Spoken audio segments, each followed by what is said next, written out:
In today's video, I'm going to tell you why selling expensive things is the single smartest thing that you can do as a woodworker. Let's dive in. All right, welcome back to the channel. Welcome back to the podcast. If you're listening to this on the podcast, for those of you that don't know me, my name is Zach. I started my garage in 2017. Really had no idea what I was doing as a woodworker. Started learning business principles, and that really changed the game for me. And so from 2020 to 2023, started scaling my woodworking business. By the end of 2023, we were averaging $70,000 per month in sales. We had a team of 6 to 7 employees. We had a 6,600 square foot shop, a showroom, and we're helping guys do the exact same thing. But I want to talk to you about why selling expensive things is the smartest thing that you can do. A lot of people, when they start their woodworking business, they start trying to identify what makes this business difficult, what makes this business hard. And after being in this business now for over 7 or 8 years, one thing that I've realized is the hardest thing that you can do in this business is to get anybody to say yes to buying your product. I know that sounds crazy, but whether you have a $5 item or a $5,000 item, the hardest thing to do is to get people to say yes. A lot of people assume that, man, if I sell inexpensive things, that is way easier to get yeses like clockwork. But the reality is that in a consumer's mind, whether they're spending $25, $50, $100 on an item, or they're spending a lot of money on an item, there's really not a giant chasm in the process that they have to go through. Number one, do I need it? Am I going to use it? Why would I buy this one as opposed to another one that I've seen? These are all the questions that they're rolling through. Let me share it like this. Warren Buffett, he's known as one of the greatest investors of all time. He tells a story of he went to college and he was in college with one of his absolute best friends, and his best friend was smart, intelligent, and they both graduated at the top of their class. And Warren Buffett went on to do what he has done, worth, $100 billion today. And then his friend graduated and got into the steel industry. And now he was an incredibly intelligent man, and he got into the steel industry and made a good living, but never made crazy money, achieved any lofty goals. And Warren Buffett was saying, as he's telling the story, was that it mattered much more which boat you're in as opposed to how hard you're rowing. So this guy worked hard. He was smart. He did all the right things, but he was in the wrong boat. He was in the wrong opportunity vehicle. So Warren was in a good opportunity vehicle, working hard still, but was able to, that vehicle carried him much, much further. So when we're talking about what you're selling, whether you're selling low ticket items or high ticket items are a better opportunity vehicle because they're going to carry you much further financially. What do I mean by that? Let's talk through the economics, okay? So let's say that you sell $100 cutting boards. You have a goal, a financial goal of making $10,000 in your business top line every month. You're gonna have to sell 100 cutting boards, which means that you're gonna have to get 100 yeses. You're gonna have 100 phone numbers, 100 invoices, 100 mailing addresses, and 100 potential complaints from clients, okay? You're gonna have to get 100 yeses to reach a $10,000 goal. Now, let's say that you sell dining table sets, okay? Dining table sets, and on average, that dining table set costs $2,500. It's made out of solid, real hardwood. It's fully customizable. You're gonna have to have only 4 yeses in that same month to make the same $10,000. You might say, oh, well, I can build cutting boards way faster than I can build dining tables. Maybe, maybe not. You can build a dining table set once you get proficient in about 20 to 25 hours, okay? So let's say that you build 4 dining table sets and it takes you 25 hours. So you got 100 hours worth of work in those 4 dining table sets. So you'd have to be able to completely finish a cutting board, 1 cutting board per hour for those to make sense that way. But what I'm trying to really highlight here is the difference between the amount of yeses that you have to get from clients. 100 yeses is very difficult to do.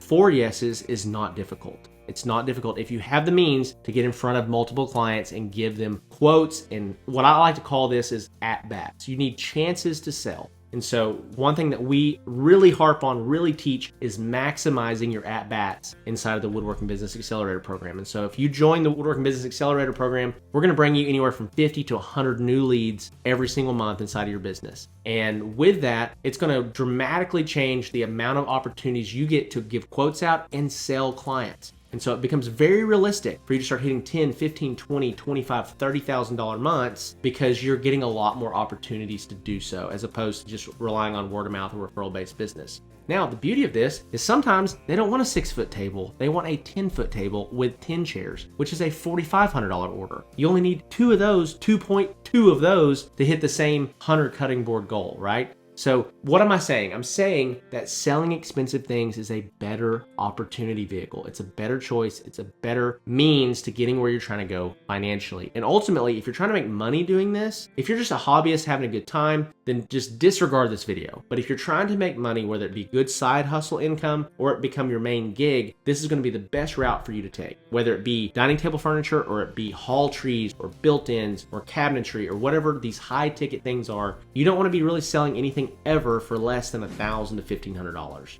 And that's because you want to offer really big, valuable items that have a high perceived value and that also people understand it's solid wood, it's handcrafted, it's fully custom, they're willing to pay for it. Now, if you're watching this video and you're like, Zach, I just can't compete with these guys on Facebook Marketplace because they're selling these tables for $600, right? If that's you, you have to build a brand. You can't just post the cheapest thing possible and try to win by pricing. And that's what everybody else is doing. That is a game that you don't want to play. You want to build a brand and you want to do something different with your brand so that people look at you and you're a legitimate business. You have great images and videos of your products. You have a ton of great reviews and they're willing to see that they're investing in something beside just a cheap Facebook Marketplace table. That's why we invest in our brand and build our brand. I've got tons of videos on this as well. Be sure to go scroll through the hundreds of videos that we have here on YouTube, the hundreds of podcast episodes that we have in the Handmade Business Secrets podcast. But this is why selling expensive things is the smartest thing you can do. If you're watching this and you're selling inexpensive things, I want to challenge you to try to pivot into something that's more expensive. It's going to require a little bit more labor, but you're getting way more money per hour and you're also dealing with way less potential headaches. Now you got to get good at it, refine your skills, make sure that you're getting a good product to your customers. But if you can do that, it's going to be a game changer for you financially and also just from a bandwidth standpoint. So a couple resources I have for you before we go. Be sure to check out the Handmade Business Secrets ebook. It's a free ebook that I wrote, really outlining my story from starting, having no idea what I was doing, not making any money, to scaling. How did I scale and start making tens of thousands of dollars per month? And what were the steps that I took in order to do that? If you have not read that book and you're trying to grow a woodworking business, I can't recommend enough. Second thing is the Handmade Hero Academy program. If you're looking for a low cost investment and to start building and selling high ticket products, one high ticket product sale is going to pay for this course. It's going to be the foundation of your learning. It's going to really help establish you on your journey. So be sure to check that out. And then lastly is the Woodworking Business Accelerator program. We have guys right now hitting $40,000 months, $70,000 months, and they started exactly where you are. Right? They started in their garage by themselves and they now have moved to a commercial space and have multiple employees and have a box truck, have all the tools that they want and are growing and scaling a business because they started getting serious about getting in front of more potential leads, giving out a lot more quotes, refining their product offering and scaling their operations and staying financially responsible in the process. And we help with all that. So if you're looking for some serious help, if you want to invest in your business, be sure to check out the Woodworking Business Accelerator program as well. So with that being said, as always, love you, and I'll see you in the next one.